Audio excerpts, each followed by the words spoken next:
Well, that was quick.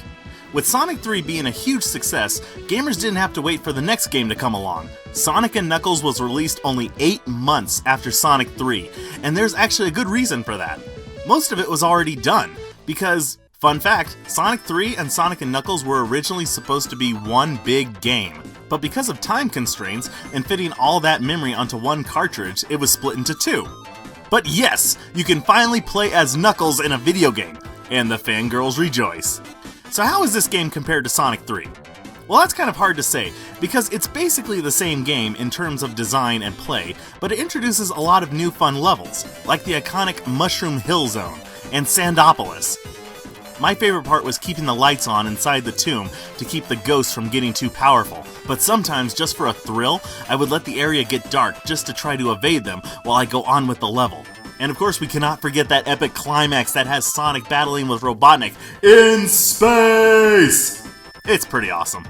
Now the one thing that I always admired about this game was its storytelling. At a time when there wasn't much story to video games, this one showed it in a classic way of absolutely no words.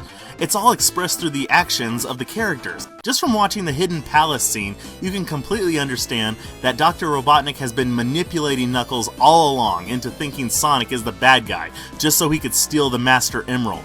And the moral of the story is, don't trust anyone with a mustache that big. Except for Teddy Roosevelt. Now, let's talk about the cool feature this game has. Lock-on technology, so you can play Knuckles in Sonic 2 and 3. It's revolutionary! You can play Knuckles in Sonic 2 and 3? And what was awesome about Sonic 3 is that with Knuckles, you could get into areas that Sonic and Tails couldn't get to by breaking down certain walls. It added more story to the already existing narrative. What a concept! Now remember in the last episode when I said that I partly agree with Sonic 3 being the best Sonic game?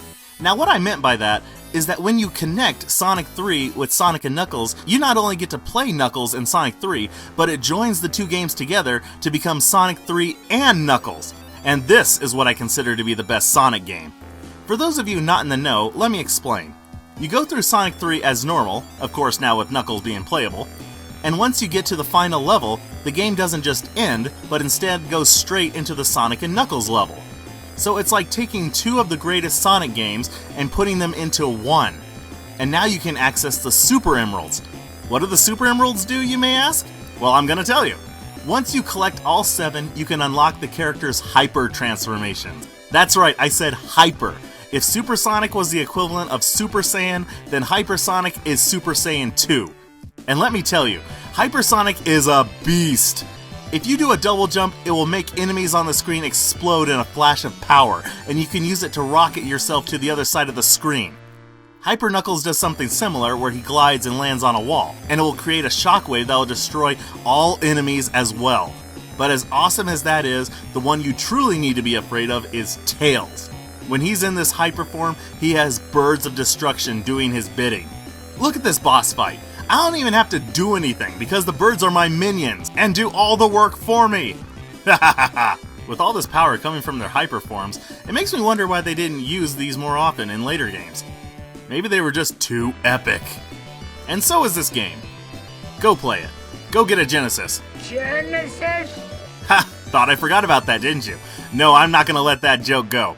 I'm gonna do it every time. Every time.